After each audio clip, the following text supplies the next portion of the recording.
Lebih baik lakukan dulu, ya. Kamu lakukan dulu apa yang menjadi bakat kamu. Setelah itu kamu merasa kamu enough, ya, kamu udah punya ground, baru kamu ngelakuin yang itu. Menantang atau apapun yang kamu sukai. Ibaratnya dia udah nyampe garis finish, Mas.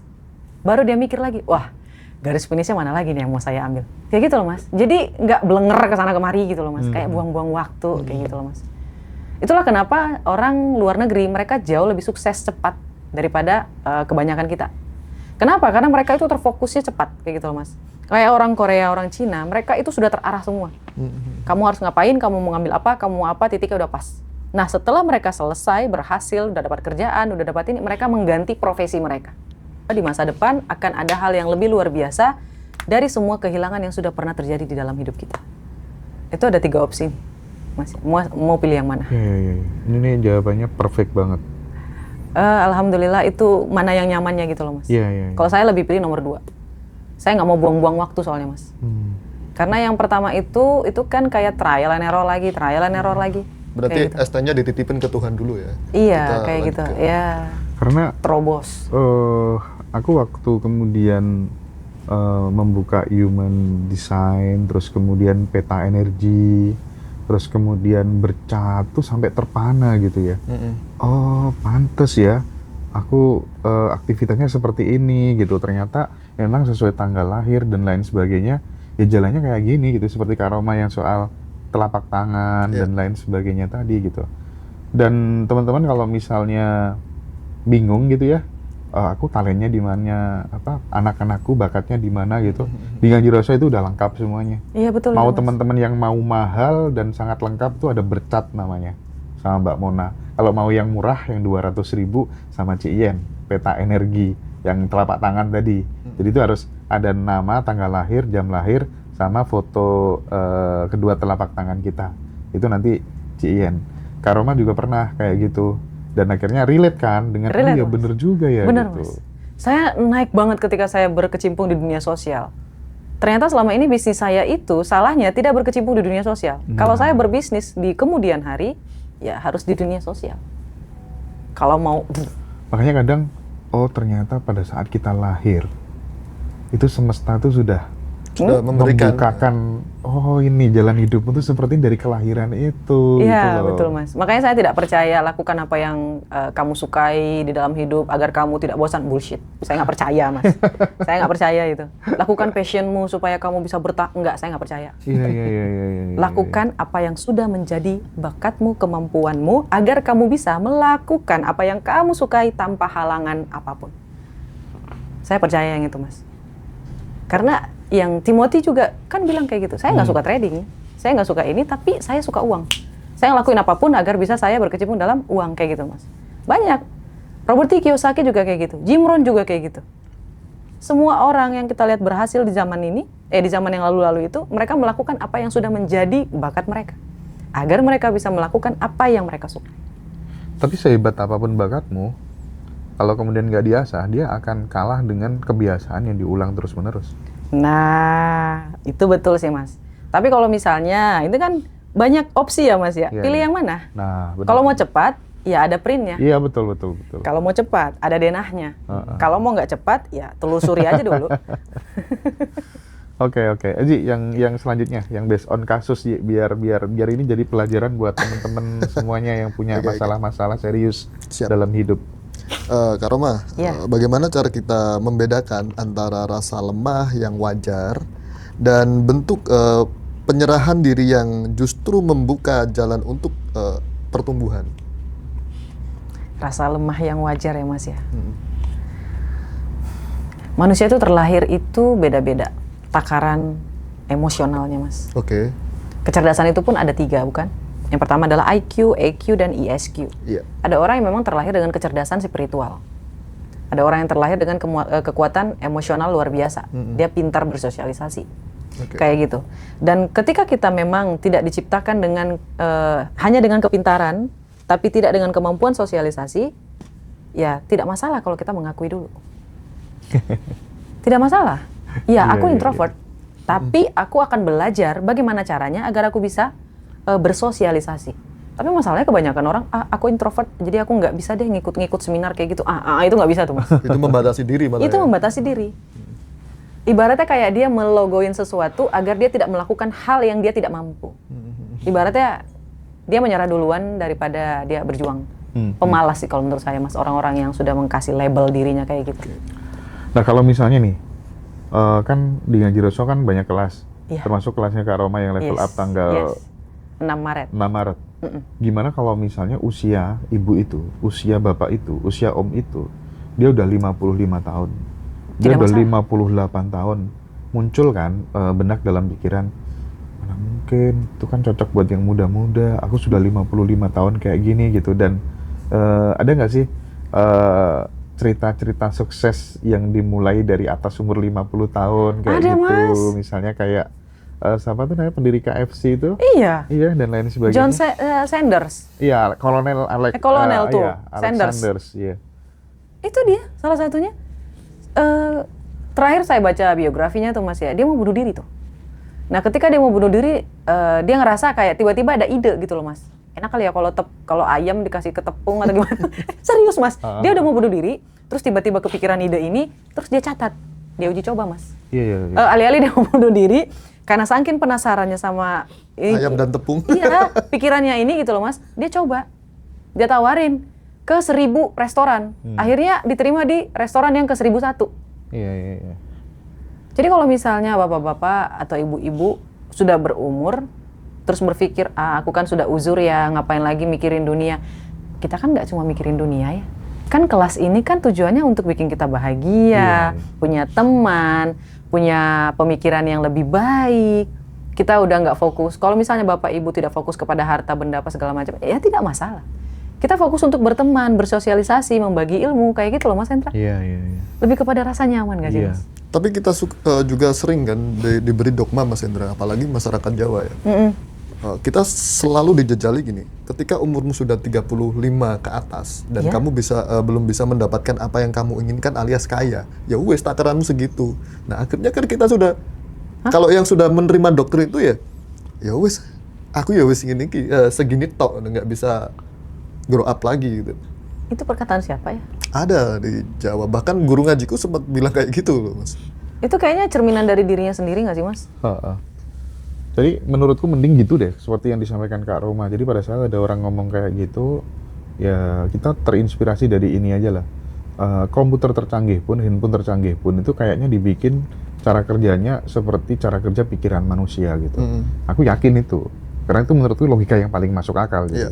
Jadi sistem kerjanya komputer yang paling canggih itu niru kecanggihan yang ada dalam dirinya manusia, pikiran manusia gitu. Makanya ketika ada orang ngomong kayak gitu, kalau usiamu 35 tahun udah nggak bisa naik ke level ya, itu berarti rezekimu takaran. Ya udah kita ini, ya udah itu buat kamu aja. Kalau buat aku enggak gitu. Jangan di enter yang kayak gitu. Kita ngenternya yang Betul, positif aja kali ya. Betul. Ini kan penting untuk dibedah kali ini, biar Iya. teman-teman tidak terpaku dengan kalimat itu, akhirnya menjadi sugesti yang melekat pada dirinya. Ya wes, takaranku segini, ngapain aku susah-susah kan gitu akhirnya. Nah, yang repot kan kalau kayak gitu di enter, Aduh, diaminkan, astagfirullah. iya kan? Diterima kan dengan sadar. Kalau kamu habis nabrak kucing, wow, gimana? Mesti kan hidupmu akan sial gitu kan?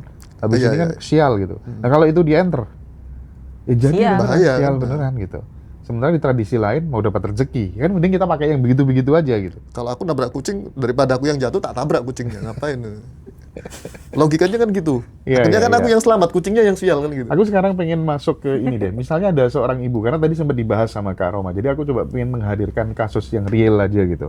Seorang ibu ini merasa kelelahan merawat anak. Nah, justru pada saat dia bilang, ya Allah, aku lemah. Itu justru si ibu tuh menemukan sebuah kekuatan yang baru gitu. Pada saat mengakui tadi gitu. Iya. Nah, apa yang bisa kita ambil? Moral story dari cerita singkat ini apa kira-kira? Ini baby blues ya Mas ya. Masya Allah.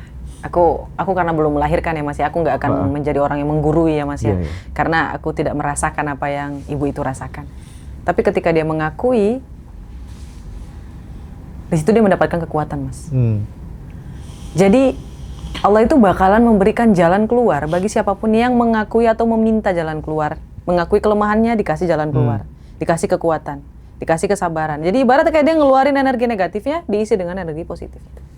Dia mengakui, kan tenang mas, dikeluarin, outputnya ada. Dan dia udah ikhlas mas. Oke. Ini ibarat kayak langkah untuk mencintai diri sendiri, menerima diri. Menerima diri dari A sampai Z.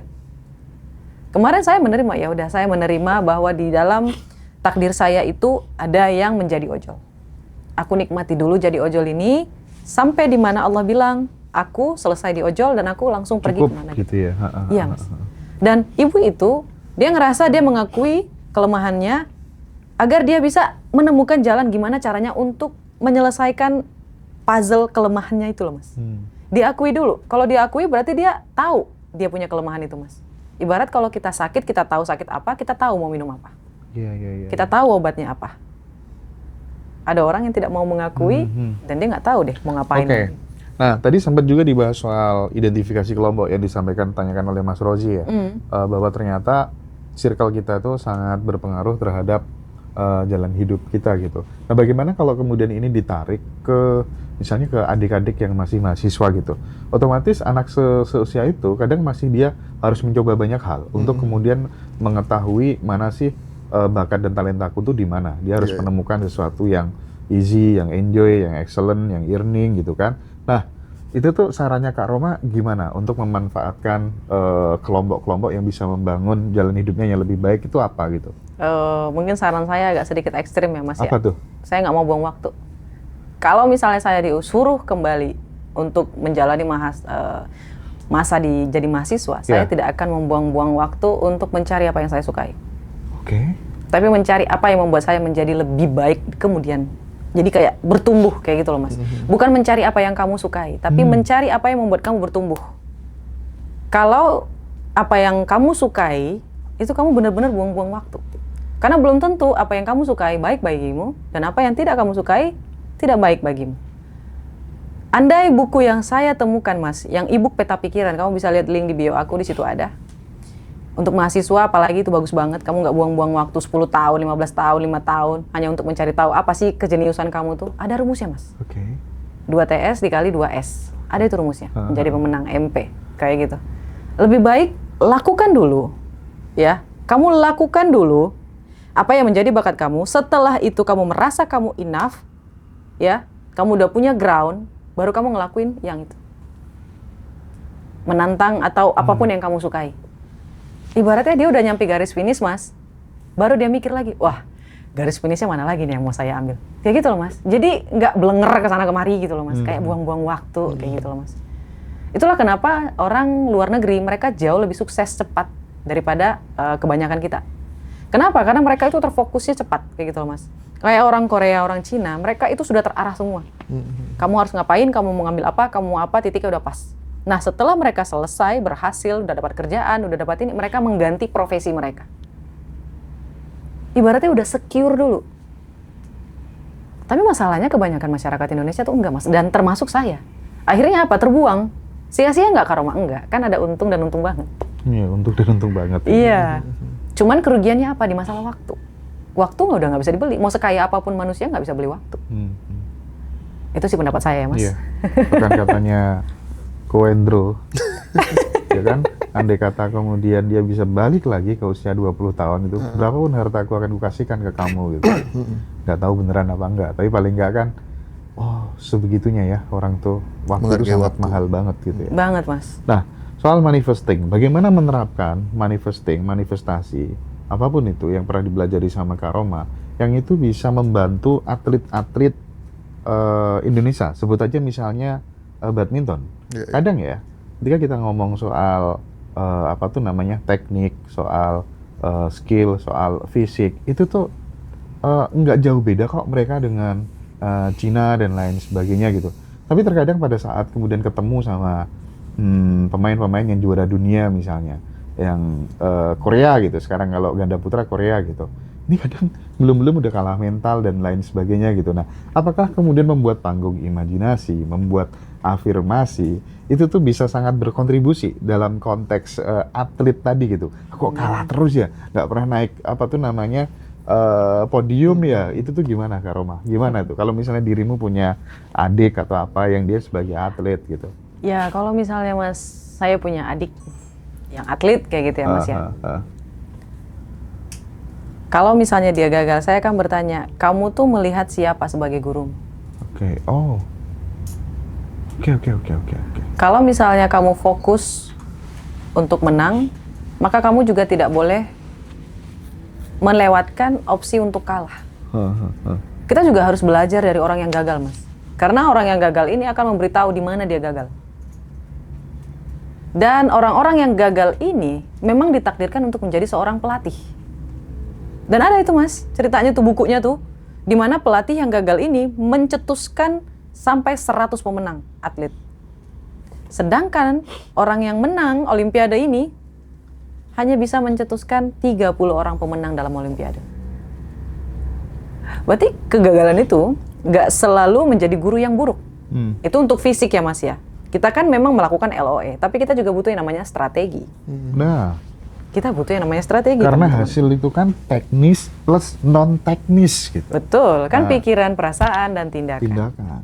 Tindakan yang tadi saya sebutkan adalah persiapan, strategi. Nah, pikiran ini kita harus fokus untuk menang, untuk kita. Terkadang kan orang mau menang hanya gara-gara mau validasi dari orang lain, Mas. Iya. Ini akan memberatkan dia. Dia harus melakukan yang terbaik. Kalau orang ingin menang, dia harus melakukan yang terbaik. Bukan, saya harus menang karena saya ingin menang. Enggak. Kamu harus melakukan yang terbaik supaya kamu menang. Kamu ingin menang, ya kamu melakukan yang terbaik. Jadi di situ-situ aja gitu loh, Mas. Tidak ada orang lain di situ. Kita nggak bisa jadi raja di hidup orang lain. Terus perasaannya itu harus dijaga. Terkadang kan kalau ngomong sama orang yang sudah menang berkali-kali dalam Olimpiade gitu, Mas, itu kan jadi apa ya, tekanan bagi salah satu atletnya. Iya. Serius, Mas? Bener. Betul. Ngomong terlalu mendengarkan mereka untuk menuntut, kayak tuntutan dari orang tua, tuntutan dari pelatih, tuntutan dari ini, dari sponsor, dari segala macam, itu bikin dia jadi kayak stres gitu loh Mas. Dan kamu harus punya ciri khas kamu sendiri, harus jadi orang yang unik, agar ini bisa tertutup dan tidak masuk ke dalam kepala kamu. Iya. Tapi aku setuju banget deh. Kalau teman-teman yang mungkin badminton lovers gitu kan tahu yang namanya Viktor Axelsen gitu. Iya. Jadi kenapa dia bisa sekarang dia jarang tanding sih karena cedera dan lain sebagainya. Tapi dia ranking 1 dunia tuh lama banget dan prestasinya luar biasa. Mau All England, mau apapun dia selalu juara. Ternyata dia dulu motivator. Oh, alah. Jadi kalau urusan mental, raja mental Viktor Axelsen. Masya Nah Allah.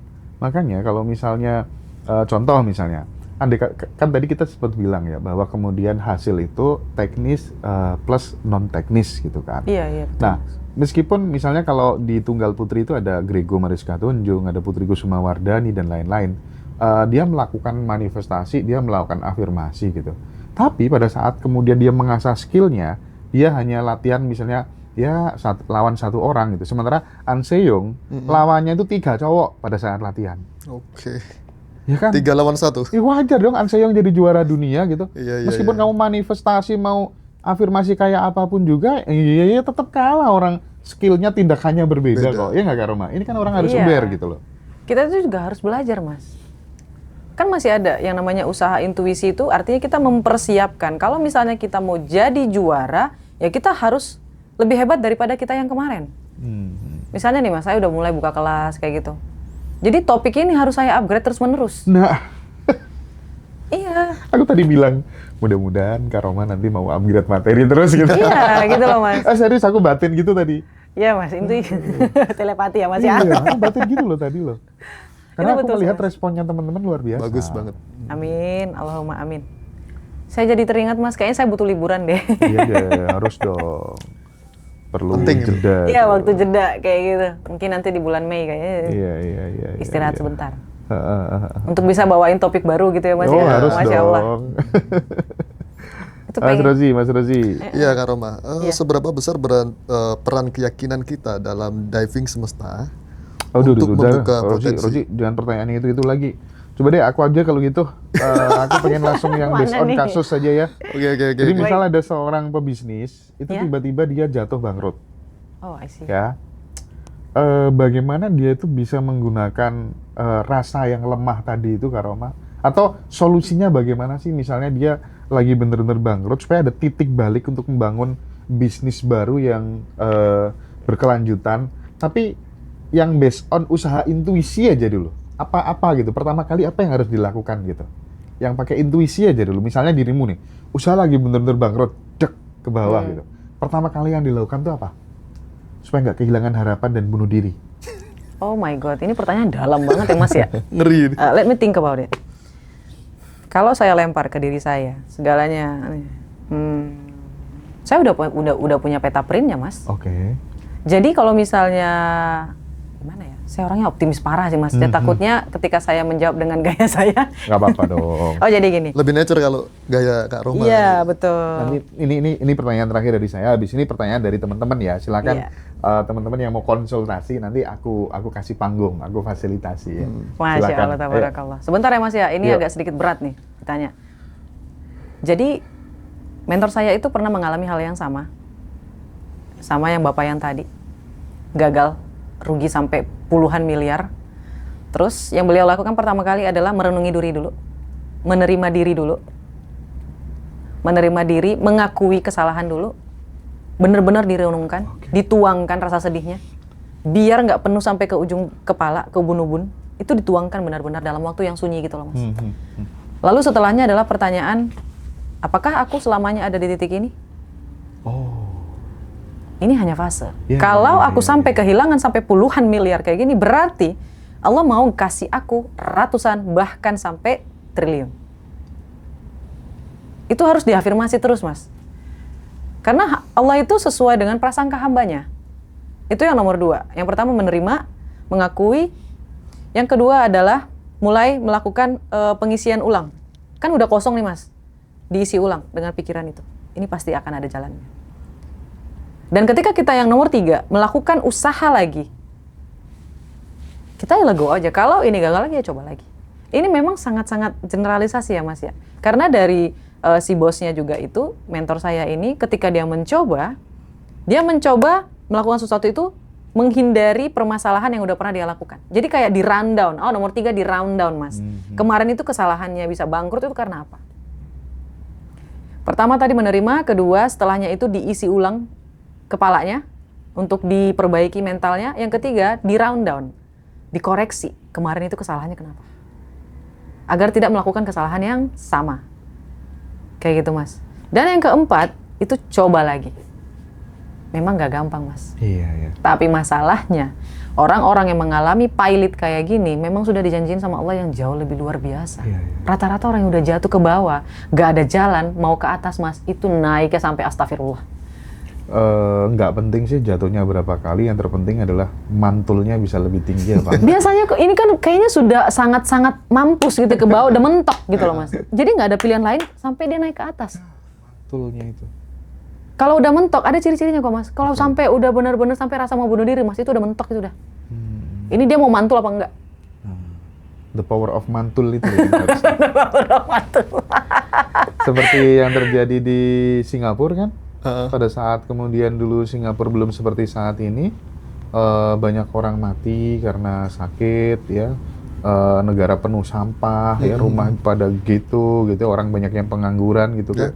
Lee Kuan Yew tiba-tiba kirimkan postcard ke setiap rumah. Ini gambaran peta Singapura di masa yang akan datang. Ada gedung-gedung di Amerika, di Eropa yang besar-besar, taman yang indah, rumah sakit yang rapi, megah gitu kan. Akhirnya Lee Kuan Yew 5 tahun setelah Lee Kuan Yew lengser kan, pesta kembang api luar biasa, we arrive gitu ya, terhadap mimpi yang dibangun orang Singapura gitu. Nah masalahnya kita punya nggak fondasi mimpi sekuat itu gitu. Iya, itu yang jadi Itu kan dia di rundown Mas. Ya. Di rundown sama dia. Singapura ini salahnya di mana? Itu memang harus Mas. Ya, ya. Kalau kita gagal itu jangan merenungi gagalnya aja. Kita harus tahu, kita harus mengakui salah aku di mana. Besok-besok aku apa yang harus nggak aku lakuin, tujuannya mau seperti apa. Diperbaharui lagi tujuannya kayak gitu. Oke, jadi tadi ada yang menarik tuh pada saat kemudian menghadapi kegagalan itu. Setelah ini teman-teman boleh ya tanya-tanya, silakan. Akan aku tanyakan sama Kak Roma. Aku ada nasihat yang paling bagus. Ini nggak tahu ya, ini mohon maaf ya teman-teman ya, ini yang non-muslim. Ini cerita dari Nabi siapa gitu, terus suatu hari ketemu sama seorang pemahat yang sangat legendaris gitu ya. Pemahat, terus kemudian si Nabi itu, nggak tahu ini Nabi itu siapa ya, pokoknya ini cerita yang aku dapat di pesantren dulu lah.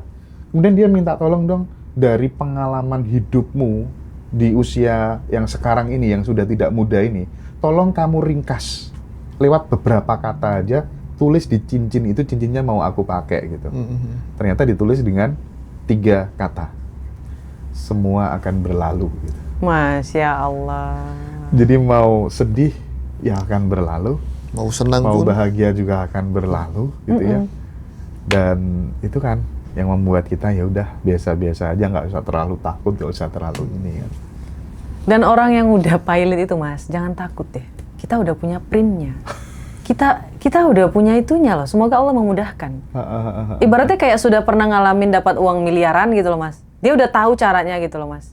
Yang sulit itu kan 100 juta, 1 miliar, 10 miliar. Setelahnya selesai. Selesai, itu udah gampang. Nyata sih itu. Iya, Itu betul. nyata sih. Ya, jadi 100 juta pertama tuh memang ngos-ngosan sih. Aduh, luar biasa Mas. Oke, banyak yang tanya nih, kelasnya kapan? Kelasnya tanggal 6 Maret, Kak. Itu udah ada nomornya ya. Udah tertera di situ di layar. Terus ada yang tanya gini, Beb. Habib kayak yang bagian bacakan pertanyaan teman-teman deh ya. Mohon dipahamkan lagi dong Kak Roma, cara menerima diri ketika anak berulang kali jual motor ketika ribut sama orang tua. Nah, Ini kasus baru. Ini ada masalah nih kayaknya Mas. eh, Kalau misalnya kita lihat lagi nih, harusnya ibunya ada di sini, jadi saya bisa nanya berkali-kali.